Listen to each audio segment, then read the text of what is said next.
knee will bow at your throne.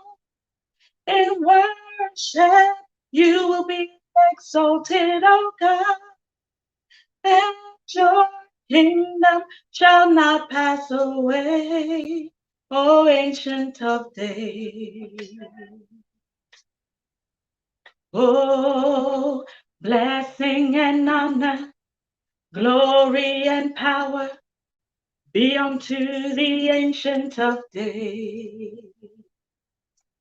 From every nation, all of creation, bow before the Ancient of Days. Every tongue in heaven and earth shall declare glory. Every knee will bow at your throne. In worship, you will be exalted, O God, and your kingdom shall not pass away, O Ancient of Days. O Ancient of Days. Blessing and honor, glory and power be unto the Ancient of Days. From every nation, all of creation, bow before the Ancient of Days. Every tongue in heaven and earth shall declare glory. Every knee will bow at your throne. In worship, you will be exalted, O God, and your kingdom shall not pass away, O Ancient of Days. O Ancient of Days. Oh, blessing and honor, glory and power be unto the Ancient of Days. From every nation, all of creation, bow before the Ancient of Days. Every tongue in heaven and earth shall declare glory. Every knee will bow at your throne. In worship, you will be exalted, O God, and your kingdom shall not pass away, O Ancient of Days. O Ancient of Days. O Ancient of Days. O Ancient of Days. Hallelujah. He is Wow. the Ancient of Days. Definitely, We definitely, bless you, definitely. Lord. We bless you, Praise Lord. God, praise God. Yes, Hallelujah. yes, you are so right. Oh, Ancient of Day, we serve in a great God. Thank you for your Praise the Lord. vocal and thank you for your availability tonight amidst everything. Thank you for the blessed sing. We'll see you later. God bless you. Enjoy the program tonight. Hey, well, ladies and gentlemen, we had a little bit of hiccup coming on live on YouTube, but well, we live and direct. And so I want to read quickly something what we're going to talk about tonight. And please, number one, this program is not to expose people, not to embarrass people, not to do anything harmful, but it's let's be real talk, things that has effect to many, many people on our planet. And I want to read you just one scripture out of the Word of God. It says in Genesis chapter 1 and verse 27. Now listen, the Bible says, so God created man in his own image. In the image of God, he created male and female. He created them. So tonight we're going to talk about me being black. And you probably wondered, is Bishop a racist? No, I'm not. These are issues that we face every day as human beings because of the color of your skin. And we want to address it because how are we going to change this? And maybe you've been affected because of the color of your skin. You had disadvantages. Now, I've come out of apartheid years. It wasn't a good scene. It was not nice. But I've learned a lot of things. And one thing is certain. Let me say this again. I am not a racist person. I say it again with a lot of love. Why am I addressing it? And why am I addressing it? Let me say it again. Is to help somebody out there that need to be educated. Now, ladies and gentlemen, I told you, let's be real. This is real stuff. And they are real issues that affect us as human beings. Let me put over to my guest tonight. Welcome, a beautiful young lady called Tama, all the way from London. Thank you for joining us. Hi, beautiful. How are you? Good evening. Good evening. Thank you for having me. I'm well. How are you? Well, we are blessed and highly favored. Like I said, the sun is shining. I'm getting my color back. I'm walking a short sleeve. I was working in the garden. Hey, my wife put me to work today. She said, my man, the sun is shining. The garden need to be touched up. So, well, you know, the brother is a bishop, but he's a father, he's a husband. He got to crack on with the job. How was your day, my lovely? Yeah, no, I was enjoying the weather the same way. I'm a single mother, so I took my son out to the park, a few errands in between work, but I'm just enjoying the sunshine as much as I can. Wow, great, great. Now, what we're going to talk about tonight, you are aware, I discussed it with you, and you give us a little bit of your background so that the people, our audience, can hear from you. Okay. Hi, my name is Tamalubinda. I'm a business consultant in London. I've been a business consultant for the last 10 years. Previous to that, I was in the corporate world, corporate structure. And what I do with my company, which is called Muse BMS, is I help companies scale and transition for growth. Wow. So essentially, I deal with a lot of startups that are in a transitional period where they need to grow and put in infrastructure, and I help them do that through any means, whether that's marketing, financial reasons. So that is essentially what I do for most of my day. Wow, that's a whole package you gave me now. Were you born in England? No, I was born in Zambia. So my family is Zambian. My grandfather was a High Commissioner of Zambia. So my family were in between Zambia, London, and Italy for some point. And when I was about 5, I came over here. Wow, it is such an amazing to hear how God has used you. Now, in Zambia, they don't have the problems where it comes to racial things. Is it right?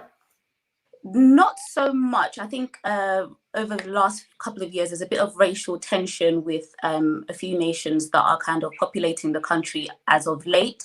But essentially, Zambia is quite peaceful, even though we're surrounded by a bit of turmoil with our neighbors, Congo and Zimbabwe. Yeah. But not where it comes to black and white type of thing. No, so it's quite peaceful and calm with respect to that. Yeah, because where I was raised in South Africa, you know, it was dominated by the supreme of whites, and we had to live through that. So it's a different scale to what it is now. The world has changed, and looking at society, my question is always, young lady, when are our people's mindset ever going to change? And you being a young woman who's growing up in the social media, in a world that it is, what effect has that on a person of your color? I think for my generation, so I'm 31, I'm trapped in between the older generation and then Generation Z that are very vocal and do things quite radical.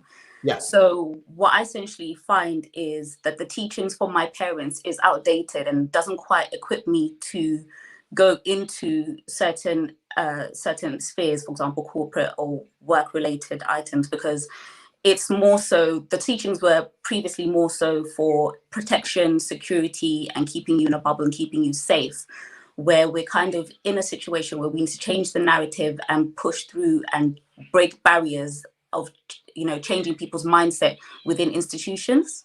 Okay. Because the racism has gone from being overt to very unconscious. Correct. So it's unconscious biases and unconscious narratives where if we don't disrupt the pattern, disrupt the behavior through a new narrative, it kind of perpetuates the racism and it allows it to seep a lot further. And what I find is I come against that barrier a lot with regards to having a new age thinking, but I'm still in an archaic environment. Yeah. Because especially in the environment we are in the 20th century, my question is the generation that is coming now, Mhm. what should we do as grown-ups, government? I'm coming to how you it affected you personally. What avenues should we put in place? Like today, it would happen with Marcus Rasmer about 70 racial against him because United lost. It's a sad state of affair being black in a broader world. What happens to people educating them, because the next generation who's growing up, it has an effect because it's lining down. What do you think, being a gifted woman, an educated woman in a world like this, what advice would you give to a general nature, general world? Well, I think that the younger generation is doing actually a good job because they come along and when they meet something that isn't great, they say, hey, that's not good. And Mhm. then there's a slow re-education of what's acceptable, because if we allow it to happen, so say for example Marcus Rashford is very unfortunate, he's a talented man, Yeah. he's a professional, and he goes and he's essentially in his job, he's in his work environment, Mm. and it's people find it appropriate to racially abuse him. And then, after, say, for example, poor performance, they feel like it's okay to seek him out on the social media and berate him even further as if he's not feeling bad. So it's kind of one understanding that, I'm actually a human being. Mm. And if you had a poor performance on your day and I followed you around and I berated you and I said things that were, out of pocket, you wouldn't like it. So it's at first understanding that we are different, but we are essentially the same because I'm a human being. And if you Yeah. have the compassionate understanding that you wouldn't like this if this was done to you. So it Mhm. doesn't matter where I'm coming from, what my perspective is, what the color of my skin is, treat me how you'd want to be treated. Come on now. Yep. So it's first of all, it's bringing down the veil of, yes, there's differences, yes, there's divide, but we still need to just even out the playing field and come forward as human beings. And then we can re-educate people that in that perspective, because my lived experience is the largest amount of racism I've experienced was when I was in the corporate world. And a lot of it Wow. came from misunderstanding and misinterpretations of things and my culture. And a lot of it was not them understanding how to be curious about things.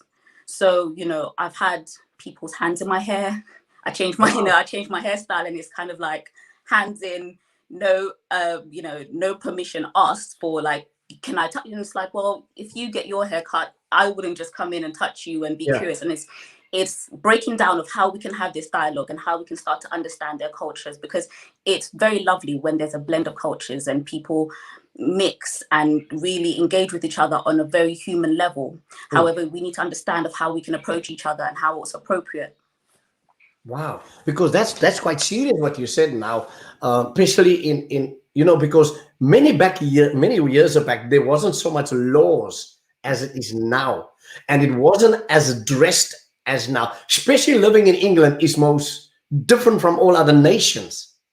The many cultures that England has. Surely that being a black person in a world like this, it is very challenging even for promotions, for going to levels, and it has effect in all societies. It's definitely hard. So say for example, what I battle being a consultant. So I'm essentially coming into companies and I'm telling them this is how you can better run your company, and I do an analysis. And first of all is trying to gain the respect. So Mhm. already I've walked in, it's unconscious bias. I'm black and I'm a woman. Yep. So if I'm in a male dominated industry, it's then the battle of the respect and where, justifying where your knowledge base comes from and can you actually do the results. So you find yourself in a trap of actually saying, no, I deserve this seat at this table. So Wow. the reason I came out of the corporate world was I was in marketing, I was in finance and a few other things. So I've been able to see a perspective, a larger macro perspective Mhm. of a company. So essentially what I tell people is how companies work together. And if something is not working and something, one department is not talking to another department, how to bridge the communication is essentially what I'm doing there. So it's a better working machine so it can scale. And a lot of that is then having to reel out my resume of, this is why you should listen to me, because I'm trained here and I've done this and I've done this project and, I've helped these Mm. companies raise X amount, millions or what have you. And it's then fighting the, oh, we don't expect that from you. Wow. Or if I go in speaking well, it's like, well, you speak well for, you present yourself well for. And it should just be, no, you just present yourself well, or, you know, there's no given respect. You always have to earn it, and you're always on a back foot with regards to that. So a lot of it is breaking down those misconceptions that are already built up. Do you think that if you were a white person, would that be a different approach on your character? 100%. I know, and I know a lot of people will have this experience, because I've spoken to quite a few people with regards to this, and people of other origins repeat exactly what's just been said by yourself. So you'll say something and it's received maybe lukewarm, and then somebody else of another race, or, you know, another gender will say exactly what you've just said, repackage it, and it's like, oh yes, fantastic idea, let's go with what Chad said.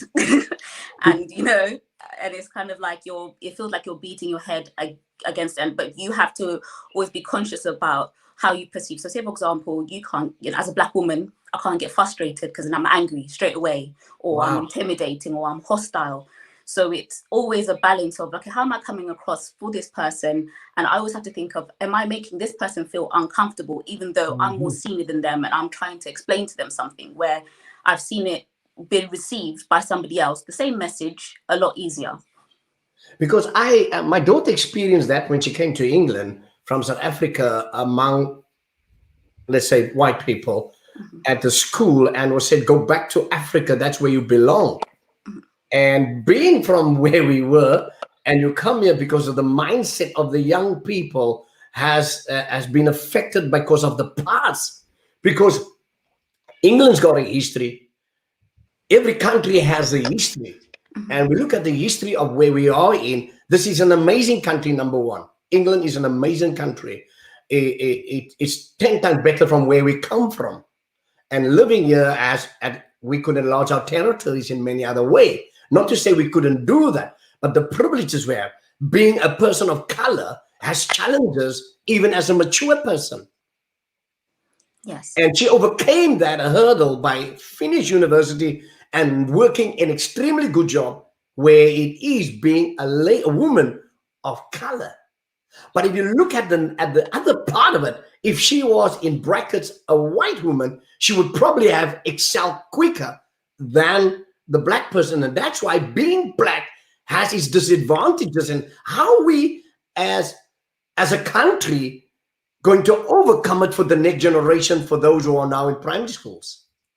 So I would say, first of all, that the attitudes have changed a lot, and it's a lot more collaborative, and we do have allies, you know, that of other nations. Because just looking at, say, for example, the marches that have happened over the last year throughout the crisis, people have definitely come together. So the fact that there's allyship and a just cause of people pointing out and saying, hey, that's not right, let's come together on this topic, is actually there.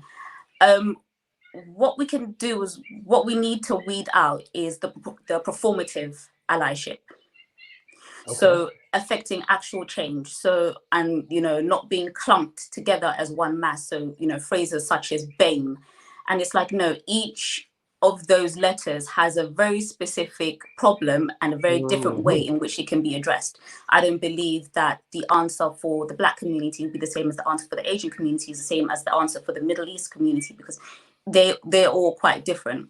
Within the schools, I feel that as we've had more progressive parents, as we grow older, the children's narratives are more relaxed. So maybe that's my understanding of London, and it is quite different outside in the more rural areas. But that's just because of the isolation and the lack of knowledge around everything. It is very much so heavy on the education. It's heavy on speaking to somebody. So at the same time, it's creating a comfortable space for somebody of another color to come to you and be educated, as much as it's also a burden to have to educate people within your life. So it's kind of striking a balance of knowing who you can go to, and there's a wealth of information on the internet. You know, it's been a really highlighted conversation that's been happening within the media based on the activities, and it's carrying on the conversation and then now putting action behind it.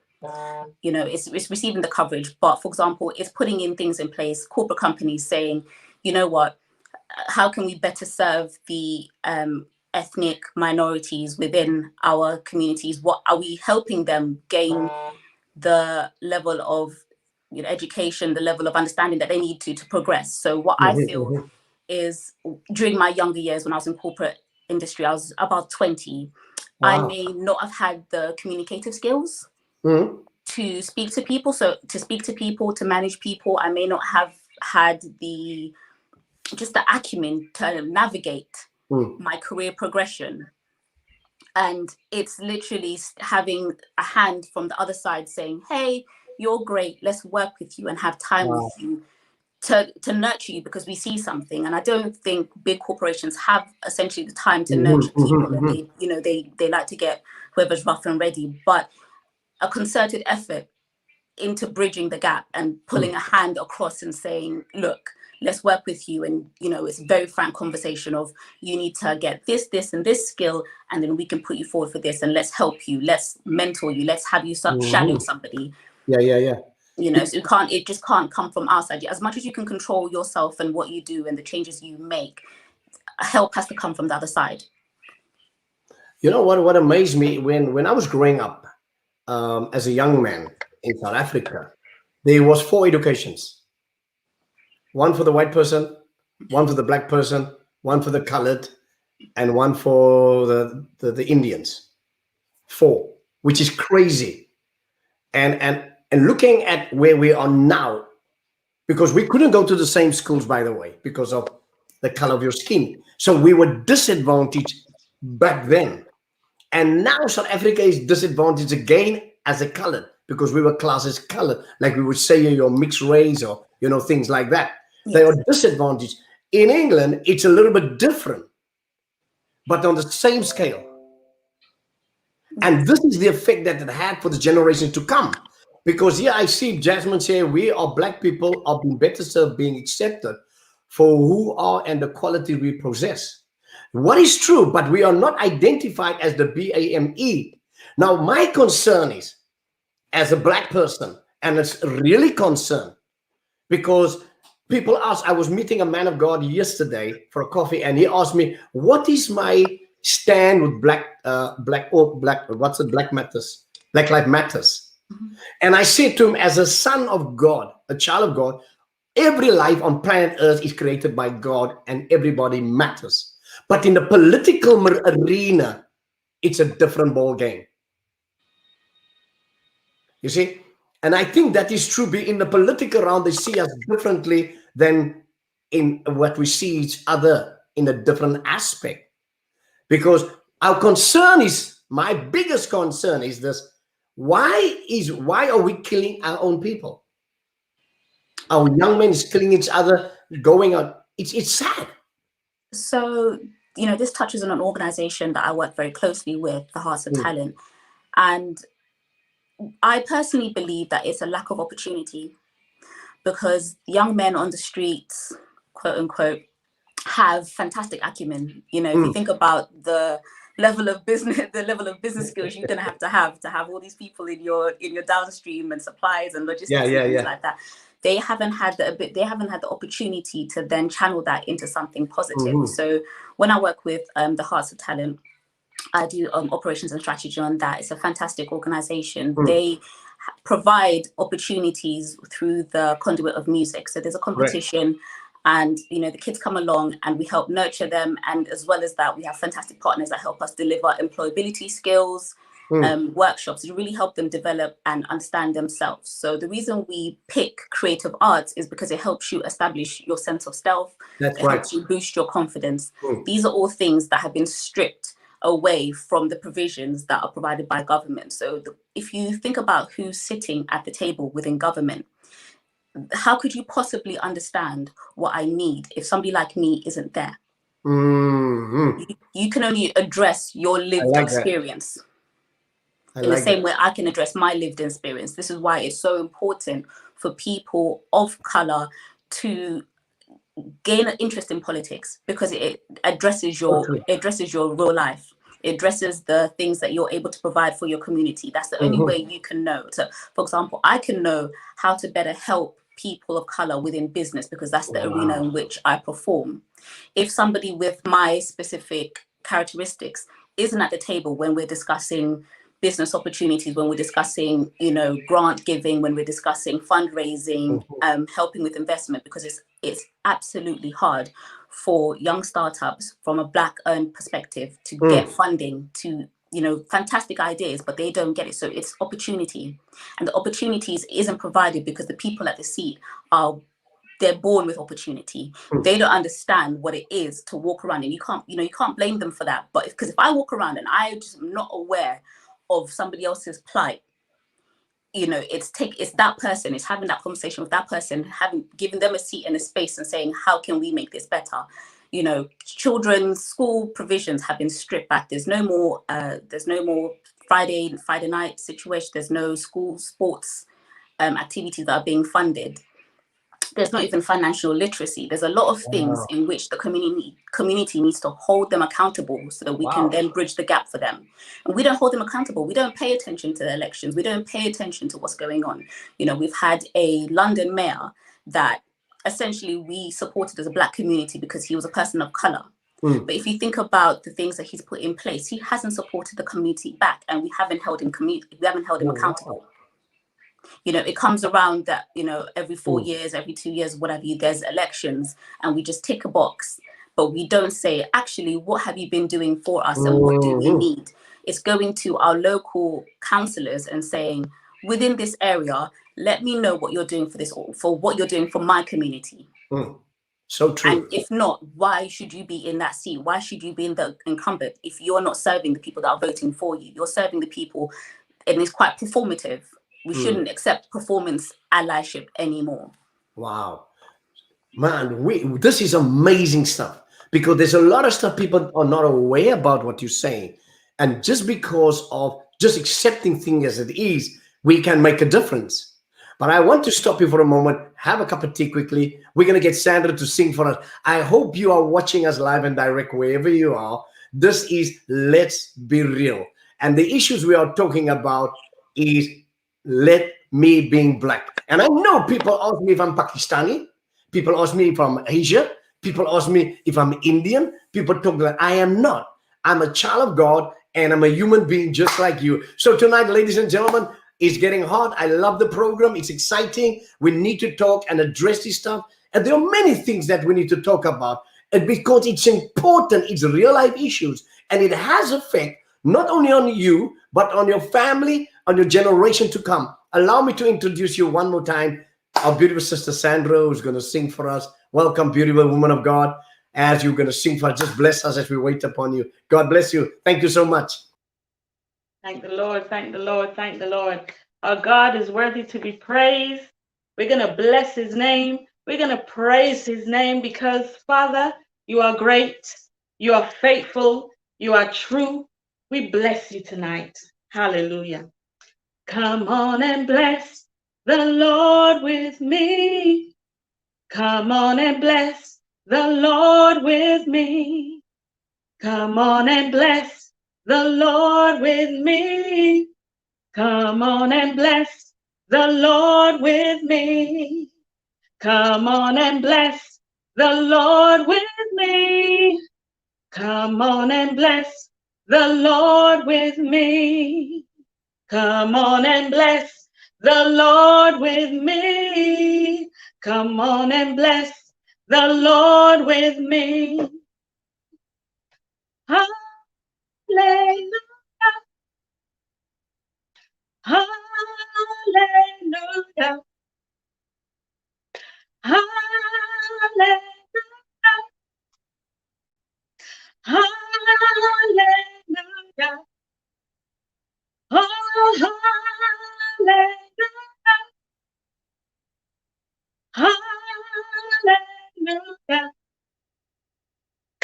Hallelujah.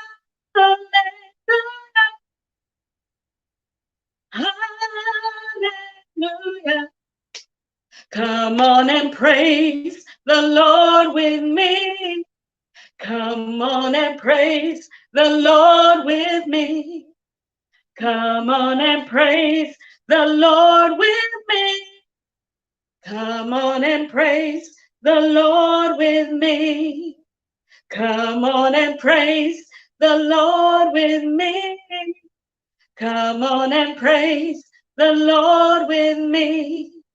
Come on and praise the Lord with me. Come on and praise the Lord with me. Oh, hallelujah.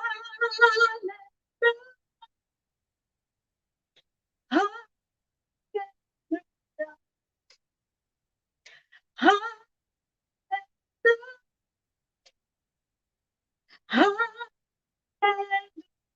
It is the highest praise. Hallelujah. Hallelujah. Hallelujah.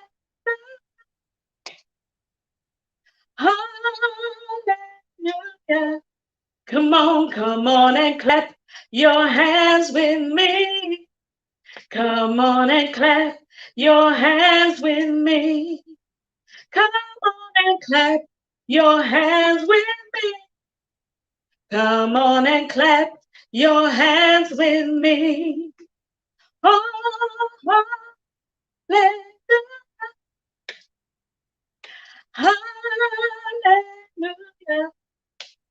Ooh, hallelujah. Hallelujah. Come on and clap your hands. Clap your hands with me. Come on and clap your hands with me. Come on and clap your hands with me. Come on and clap your hands with me. Everybody say, hallelujah. Ooh, hallelujah. Hallelujah. Hallelujah. Yeah, come on and bless the Lord with me. Come on and bless the Lord with me.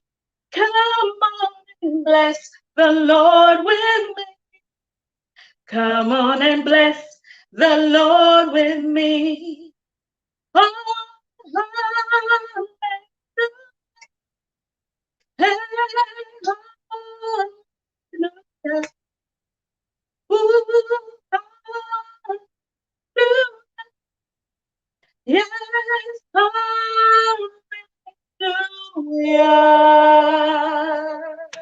Wow, Hallelujah. wow, Sandra, We that's bless the awesome. Thank Lord. you so much. Yes, we Hallelujah. will praise God whether life is good or bad. Thank you Hallelujah. so much, woman of God. I appreciate you. Thank you, thank you. Well, whether life is good or bad, we're going to crack on, And yes, welcome to Let's Be Real, Real Life Issues. And the topic is that me being black. And I know a lot of people are looking at it thinking, what is the bishop talking about? What is he doing? Is he out of his mind?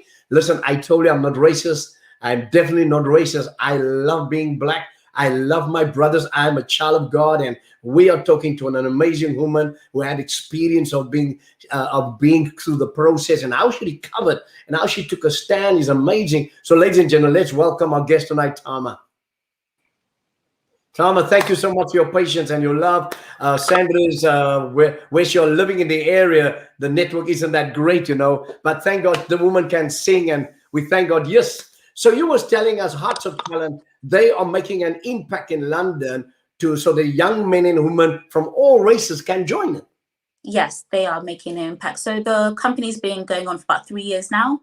Yeah. And it's a fantastic organization run by Jasmine Dale. And essentially she has a heart for anti-knife crime and empowering young people, because knife crime is stealing the future of our kids, the young children. And essentially what it is, as I started touching before, is providing them with opportunities. So with the Hearts of Talent, the opportunity is within filmmaking, dance, music, spoken word and rap. and we were bridging the gap with ambassadors. So say, for example, people within their industry that have moved along. And as I said, it's them reaching a hand back to give them examples of how to survive the industry, to give them working knowledge. And then at the same time, as not, it's not just a competition. We provide workshops and employability, and we have other partners such as the NHS that help them get jobs, that help them, become a much better candidate within things outside of the music industry as well. So it's just really building their competence so that they can see and aspire for more. When I have my clients and within business, we say big, audacious, hairy dreams, and you need to have, really big, you have to ask for a lot so you can receive what you deserve. And it's just instilling that into them. So Hearts of Talent is taking anybody? Yes, so we work with 8 to 30-year-olds within London. It started in Brent, but with the support of our delivery partners, soon to be announced, we have now expanded to the whole 32 boroughs within London. Yeah. So looking at as a person of color, how do they relate to you? Essentially, I know what you've been through, and I'm a lot further along in my journey. So I had a really tough time within the working environment, and I took a minute because, the racism and things that I faced really did dent my confidence to the point where you inflect and think, is it me? Did I do something? And it's, people around me. Luckily, I have a, fantastic network of people that aspire for a lot of entrepreneurs. And it's actually like, no, and really pouring back into me. So it's very important that community pours back in. That I then established my business consultancy, Muse. And within that, I have a passion for working with companies to help bring their ideas onto the market, because I have a passion for business. And I had to understand that, it wasn't me. I now know how to present myself, and I now, I've given myself the education, and I'm always working within whatever weakness I have to turn it into a strength. So say, for example, if it's me being misunderstood, it's knowing exactly how to present myself, exactly how to articulate what my point is so that I'm understood. And, if there's any tensions, anything like that, is to alleviate them and really address them so that I can thrive within my industry. So as a Black woman, do you believe, irrespective of your color, that any person can prosper even because of the color of the skin, particularly our Black people? We can definitely prosper. We, not speaking badly of any other race, but Black people are fantastic. I know. We are excellent. We can excel within anything that we're given. And it's just us going into the room and owning our skills and owning the potential of what we can provide to any space that we enter, and knowing what you bring and saying, you know what, this is my seat at the table and this is how I can best serve my company. Or it's carving a space for yourself, as I've done with my company, of this is what I want to provide to the world. This is the change that I wish to see. I wish to see fantastic businesses, and it's been lackluster. So let me lend my expertise and bring that to the table and disrupt the pattern. I truly believe, Tama, that it doesn't matter what's the color of your skin. The God-given ability that He's given us can look beyond. The sky is not even the limit. This is the fantastic thing about being God. So after I was baptized, that was about 2 years ago, I really understood myself and knew who I am and knew how I was loved, to know that, what I have to bring and what I have to offer is definitely needed within the world. And knowing that God loves you, and, you can walk into the rooms and He prepares things for you, He prepares spaces for you, and working in your purpose. When you work in your purpose, it's, you don't even have to struggle and fight against it. It's if you understand who you are and who God made you to be, when you're walking in that line, doors open, doors fly open. Actually, I agree with you, because, some people are like back home, I didn't finish school because it was so different, but it didn't stop me to reach the goals that I really wanted to be, because sometimes your life takes another journey. Yes. But you got to constantly be focused. And I think the problem is many of us look in the mirror and say, how am I ever going to overcome this, because I don't have the right credentials, the right color, or it depends on what's inside of you. Is that what you're saying? This is the problem. We're trying to fit a round peg into a square hole. Wow. And the narrative, a round peg into a square hole, it's not going to fit. It's the wrong shape. It's just not built for that. It's understanding who you're built for. And so if you think about previous narratives, the older generation, it was about conforming so that you weren't the nail that stuck out, because the nail that sticks out gets hammered, right? We're in a different space now where people and the social media and the internet allows you to create a lane and space for yourself. And it's only when you're in true alignment of who you are, your purpose, who God has created you to be, that you can be the most impactful. It would be of no consequence if I was trying to do something that's completely out of my remit. I'm not walking in my strength. I'm not walking in my purpose. So I can't even be impactful. And then, it's like asking a monkey to swim and then telling the monkey, like, well, why can't you swim? It's like, well, I wasn't built to swim. I was built to climb the tree. Or asking a giraffe to bend down low. It's like, well, no, you're hurting my neck now. This is not what I'm built for. I'm supposed to be up here. And, it is so true. And I like the way you explain it, because you're talking in parables and you're making people to understand that with God, He doesn't look at the color of your skin, because He made you each and everyone in His own creation in the way He wants to be. I think it's the mindset of people need to be changed, that all things are possible. So when I speak about this analogy, and I'm speaking about self-imposed limitations, it's I can't remember the animal specifically, but there's a gnat, and it has an ability to jump 50 meters. Wow. Now, it was put in a jar. So, a male and female put in a jar. And at the beginning, it would carry on jumping because it knows it can jump 50 meters, but it would find itself hitting a roof. So let's say racism, right? You keep on hitting against it. Eventually, you don't want your head to be banging against this roof anymore. So you tell yourself, I'm going to stop jumping. Now, male and female, so they'll have kids, and then they'll tell their kids, don't jump.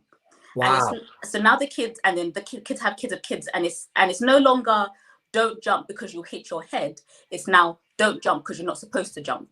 Don't jump because you can't jump. They don't realize that they can jump high. If you take them out of the jar, they still, even though the roof is gone, so people say racism's gone, you can do whatever you want to do. You have been told not to jump. So you're going to say, well, my mom said don't jump. My dad didn't jump. My mom didn't jump. I'm going to tell my child not to jump. For what reason? You've lost, you don't know who you are anymore. You don't know that you can jump 50 meters. And if you're in alignment with God, there'll be a revelation to you. You can jump. You can do this thing. And, it's the key is having the confidence built and poured into you from your community, from the people around you, to say, actually, jump if you need to jump. Because there's been many times where kids have said, no, you become a doctor, you become an engineer, and if it's not within this cookie cutter, that it's like it's redundant. It's like, well, I have a passion for drawing, I have a passion for singing, I have a passion for whatever it is, I want to be a shoemaker. And it's like, don't do that because it's not safe, and because you need to build a life for yourself. And we're living in a generation where you could really build a successful life based on anything. It just has to be authentic to you.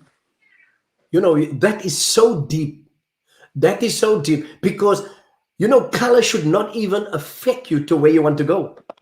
Yeah. There should be no barriers. Like you said, it's because it is traditional being taught that you cannot achieve anything because of the color of your skin. But God created you in the image of greatness. Yes. And what you are saying, sorry, go ahead. So it's the selfless. So it's now, your own inner voices are bringing you down. So if I was to walk into a room going, no, I'm a young Black girl, they won't listen to me because they're looking at me and thinking this. I walk into a room saying, this is my great idea. This is how you can do it. Do you want to do it? And it's my confidence and them going, okay, right. So, she's confident. She knows she can. If I go, well, you can do it this way, and I'm not sure, and it's because I'm listening to negative thoughts that are always going to be there, I'm not going to achieve anything. It's amazing, because you know what? A lot of people stop at the bus stop and they miss the bus because of what the surroundings is. And if they remove the blinkers and they remove the scales and get onto the bus that will take you to the next journey, surely your eyes get open and say, hang on, this is me. There's greatness in me. So look what has happened to you. You have raised, you've jumped giants. You have jumped over many things in spite of the color of your skin.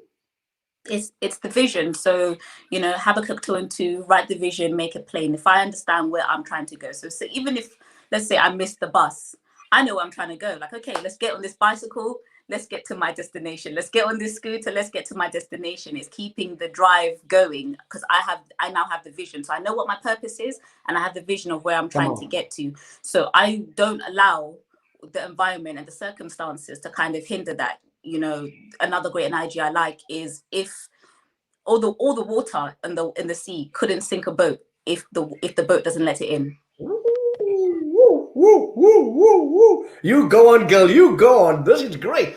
Wow. Because look, look. If I look at Nelson Mandela, he became the the president of South Africa. You look at Barack Obama. Now we're looking at nations that would never allow a black person to take over, right? To rule a country.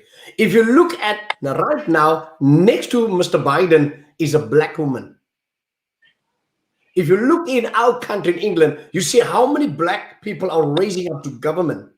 So it tells me that the goalpost has not just moved, it's shifted away. But it depends on the individual himself. You know, you shouldn't let history lie to you, because if you don't believe a narrative that's been fed to you, and you can see that throughout history, actually, black people have been in position of power. If you think about the Moors, and you know, they're depicted within Parliament, with right next to royalty, advising within the 4 founding fathers. It's just that the narrative has been fed that this is, you know, this is not something that black people do. Yeah, yeah. But if you do your research, and if you kind of in tune, and if you know what you're looking, if you know, you go searching for it and know what you're looking for, you will actually see that black people have been doing great things throughout the years. And it's the false narrative of, you know what, you only do this kind of thing, and you only do sports, or you only do whatever it is. If you believe that, then you then actually fulfill what it is that they're telling you. So true. But you know, Tama, what amazed me now is this: the love affair between black and white as husband and wife has never been more transparent like in the 20th century. What has happened there? That I know my son, he's married to a Polish girl. My daughter is in a relationship with an English boy. And I see the difference where back many years ago, that was not allowed. It's because there were barriers. Surely God saw a multiracial situation that man cannot understand. Is because politics has separated that. You see, and that's the problem. But we as individuals, that God has given us wisdom, surely we can think what is right or wrong.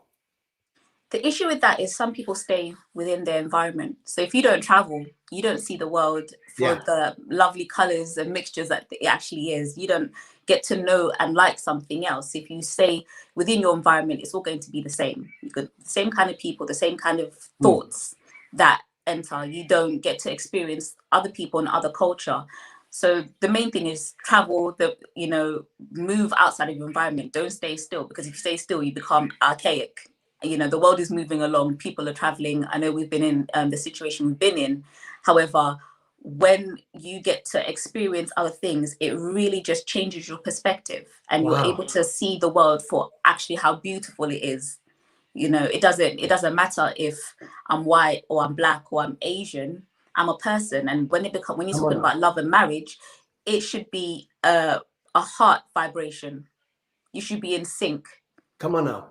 You know, so it doesn't matter what the package is. If the inside, if we're in alignment with each other, knowing where we want to go with our future, because, you know, it would be self-limiting for me to say that I can only date certain people. What if that person, person has a different ideology to myself? Then it doesn't make sense. You know, there won't be harmony within our relationship. The harmony doesn't just come because you look like me. Harmony becomes from our mindset, becomes from how we love. You know what amazing about God? He didn't look at the outside appearance, he looked at the heart. And that is why Jesus came, so that he covered each and every one. No matter who you are, whether you're male or female, God sees you as how he created you. And that is why society has caused all this havoc, that man judges people by the color of the skin, where God looks at, my son came and died for everybody, and we can find redemption and forgiveness in him. Surely man has to come to that point and realize that if I need a heart, doesn't matter where it comes from. If I need a kidney, doesn't matter where it comes from, or any body part.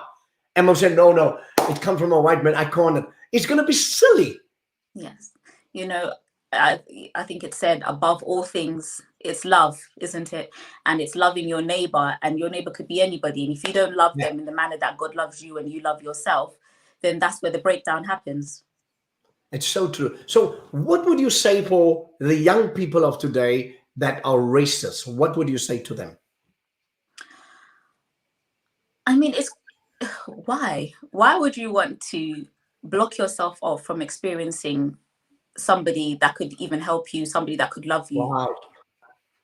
You know, that it's I find it hard to say something to them, because I would actually have to have a conversation with somebody to understand why it is that they do that, because you've been told something that could be a misconception. Yeah. And you believe it so wholeheartedly that even put evidence in front of you, this is what you want to believe. And that is a deep hatred within your heart. Because, you know, love can come from anywhere. Compassion can come from anywhere. Let's say you get hit by a bus. You go to the NHS. The person that is going to nurse you to health is 100% going to be an ethnic person, and they will love you like you were your own child. They will take care of you. Yeah. But you hate this person. And it's in fact, I can't fathom as to why you'd want to stay within ignorance. So if, say, for example, you know that, okay, you have a misunderstanding, you know, okay, Black people are loud. And I'm thinking, okay, they're so loud, I don't want to interact with them. Would you not want to say, well, why are you so loud? And then you'd find that actually it's joy. You know, life is hard, so we have to smile. We have to joke. We have to alleviate. This is how we carry on. This is how we move in our strength. We have to be joyful. We have to be loud. We have to be audacious, or else the weight of the world will crush us. Yeah, it's true. In Africa, you know, you make me laugh, because we used to stand from one street from the other side and shout to the other one there, and they talk loud. Even the person right next to you, is because that's how we are. And we are just, it's so amazing. Even on the phone, the person is, and they still speak. Because it's just the way we express ourselves, and everybody God made in his perfect will. And if you look at how successful people has become over the journey, and it blew me mind how many lawyers, doctors, professors we have, which jumped over the wall because they saw the veil is split between. Surely, if we as human beings, we are human beings, created in his own image, can accept one another, the world will be in a better place, eh? Yes, because when we don't accept each other, when we don't communicate, that's when the confusion happens. And it's moving in confusion that causes the chaos, you know, misunderstandings, and not even trying to understand somebody else. You know, for example, I've literally come to the understanding with what's going on in Palestine, and I had misconceptions with that, and I never used to touch it, because I used to think, oh, it's a religion thing or whatever it is, and there's all these false narratives that was happening, and it's only through research and social media, which is, you know, the grace of social media, that I truly came to an understanding. And it's something that I was doing within my own life. I just blocked myself off from it. But it's a plight that somebody is going through, and we need to stand and speak for them, you know. And we, in some way or form, we are all guilty of it, and it's just opening ourselves up, because we close our, and I know sometimes it's a bit of a protective mechanism, but we need to open ourselves up to enjoy and really experience the world. Amen. You know, one thing I must say, you speak so boldly, and you made it so easy, and even representing Hearts of Talent and what they are doing in the community to rescue our young men and women from going lost in a society that has no hope, and to save young men and women of all races. And the passion that you have and they have is to reach out, to touch one, is to reach many.